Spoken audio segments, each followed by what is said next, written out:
بسم اللہ الرحمن الرحیم، میں ہوں محمد وسیم شہزاد اور آپ دیکھ رہے ہیں میرا پروگرام ڈیلی نیوز۔ دوستو، غزہ میں اسرائیلی بمباری سے شہادتوں کی تعداد میں دن بدن اضافہ ہوتا جا رہا ہے۔ روزانہ کی تعداد میں لوگ شہید ہو رہے ہیں اور شہادتیں اتنی زیادہ ہو چکی ہیں کہ اب وہاں پر ایک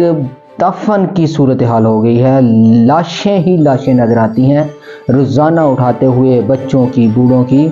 گزشتہ 24 گھنٹے کے دوران 100 خواتین، بچے اور نوجوان شہید ہو چکے ہیں، جبکہ 127 کے قریب جو ہے وہ زخمی ہے۔ دوستو، غزہ میں اس وقت غذائی قلت ہے اور غذائی قلت کی وجہ سے وہاں پر لوگ فاقوں پر مجبور ہو گئے ہیں،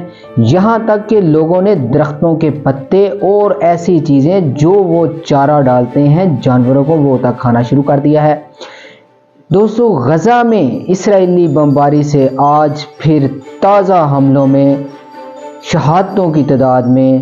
اضافہ ہوا ہے، جو 30,981 شہادتیں ہو چکی ہیں 7 اکتوبر سے لے کے آج تک، جبکہ 72,000 افراد جو ہے زخمی ہو چکے ہیں۔ دوستو، پوری دنیا میں اس وقت 2 ارب مسلمان ہیں اور پوری دنیا میں 2 ارب مسلمان موجود ہیں، جبکہ 56 اسلامی ممالک کی حکومتیں ہیں،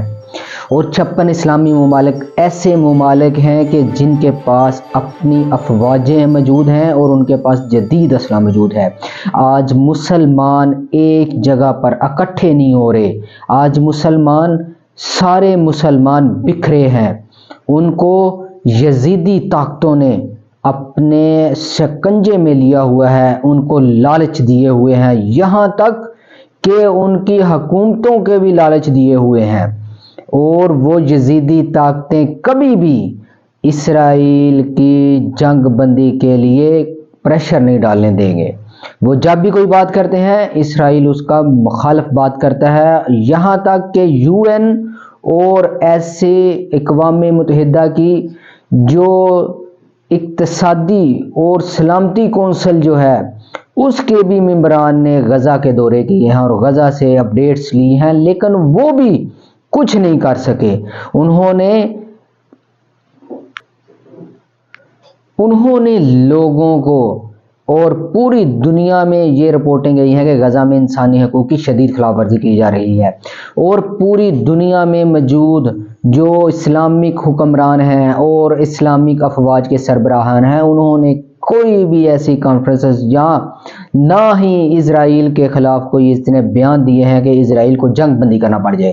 اسرائیل ان کی بجائے وہ کہتا ہے کہ میں اپنی مرضی سے غزہ کو تباہ و برباد کر دوں گا، اور آج غزہ 90% رہائش کے قابل نہیں رہا ہے۔ وہاں پر نہ ایجوکیشن ہے، نہ صحت کا تعلیمی نظام ہے، اور نہ ہی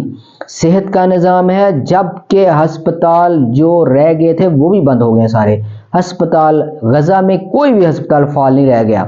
سارے ہسپتال بند ہو گئے ہیں، وہاں پہ بمباریاں کی گئی ہیں، وہاں پہ لوگوں کو شہید کیا جا رہا ہے، اور اب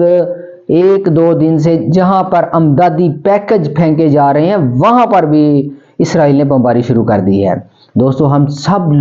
مسلمانوں کو ایک جگہ اکٹھا ہونا، پھر آواز اٹھانا ہوگی، پھر جا کے جنگ بند ہوگی۔ اسی کے ساتھ آپ مجھے اجازت دیں، اللہ حافظ۔